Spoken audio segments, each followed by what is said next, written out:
Olá pessoal, vamos a mais uma aula de língua portuguesa e hoje nós vamos estudar os recursos persuasivos na crônica argumentativa. Você pode rever as outras aulas a respeito desse tema também na plataforma. Vamos lá? Olha só, recapitulando. Nós estudamos que os textos argumentativos, eles podem ser como os artigos de opinião e a crônica argumentativa. Esses dois gêneros, eles são tão parecidos que às vezes nós precisamos ficar bem atentos para não confundi-los. Olha só, o artigo de opinião e a crônica argumentativa são textos que os autores apresentam um ponto de vista sobre um determinado tema. São muito utilizados nos meios de comunicação, sobretudo nos jornais e nas revistas também.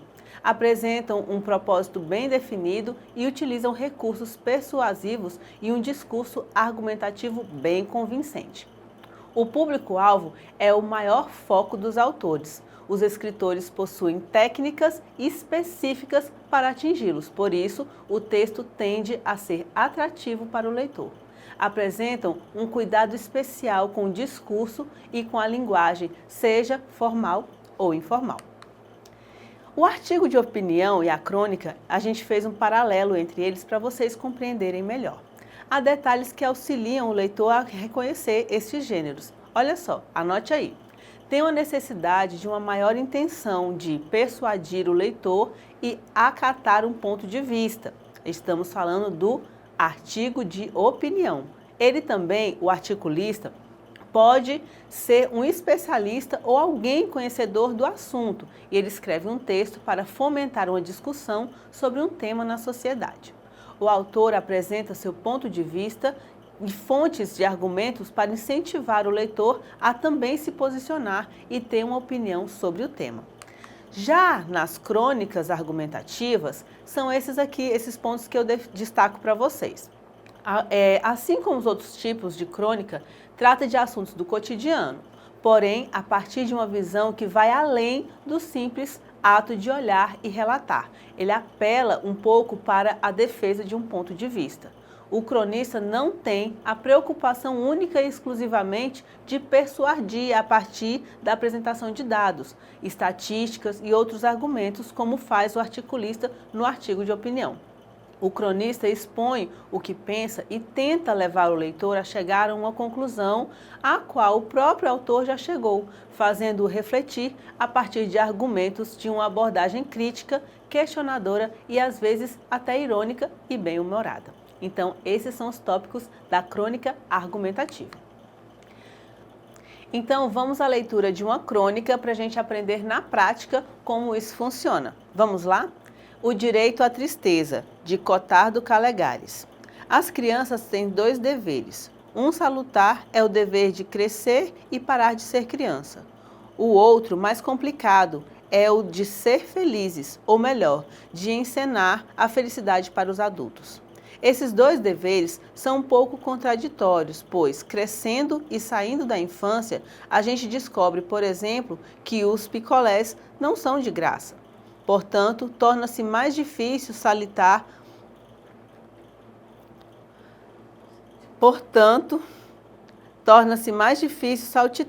sorrindo pelos parques à espera de que a máquina fotográfica do papai imortalize o momento. Em suma, se obedeço ao dever de crescer, desobedeço ao dever de ser feliz. A descoberta dessa contradição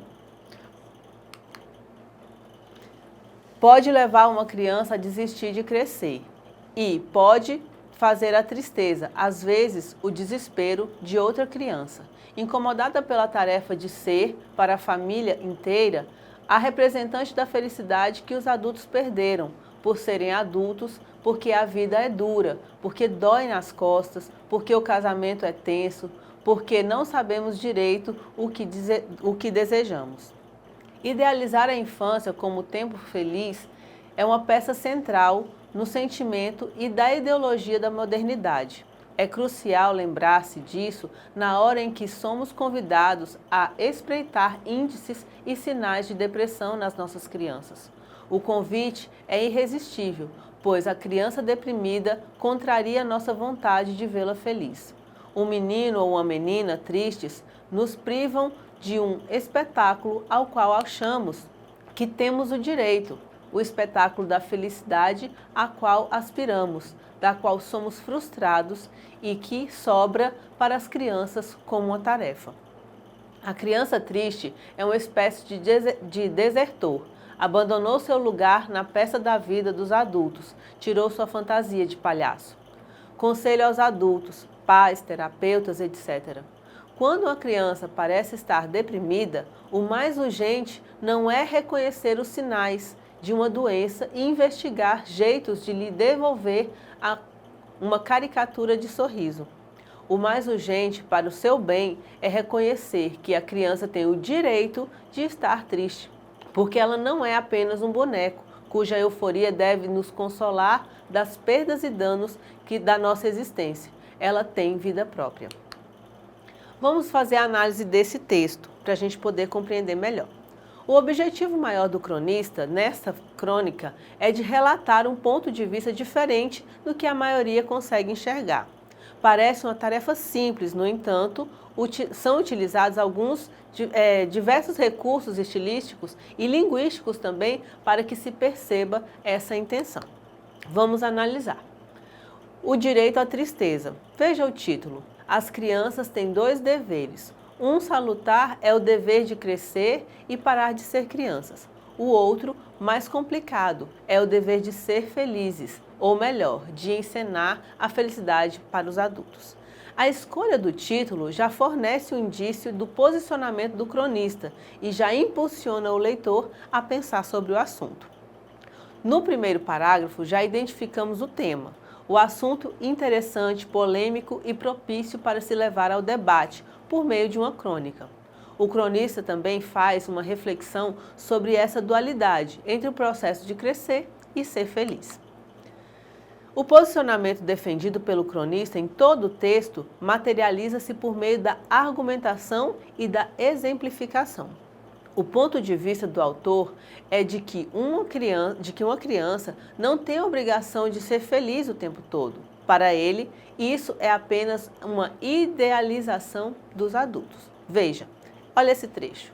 Idealizar a infância como um tempo feliz é uma peça central do sentimento e da ideologia da modernidade. É crucial lembrar-se disso na hora em que somos convidados a espreitar índices e sinais de depressão nas nossas crianças.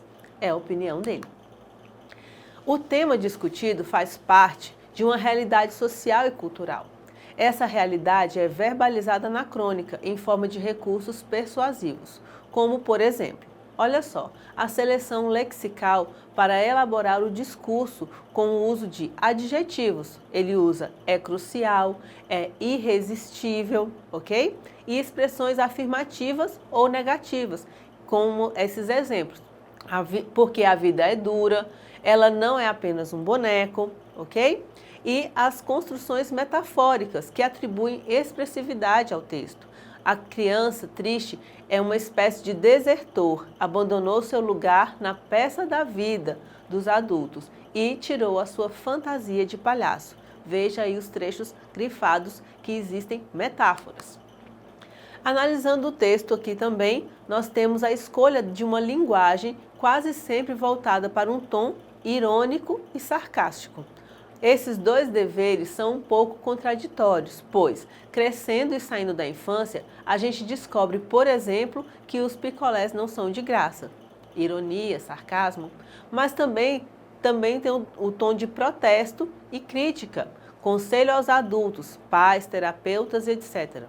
Quando uma criança parece estar deprimida, o mais urgente não é reconhecer os sinais de uma doença e inventar jeitos de devolver a caricatura do sorriso.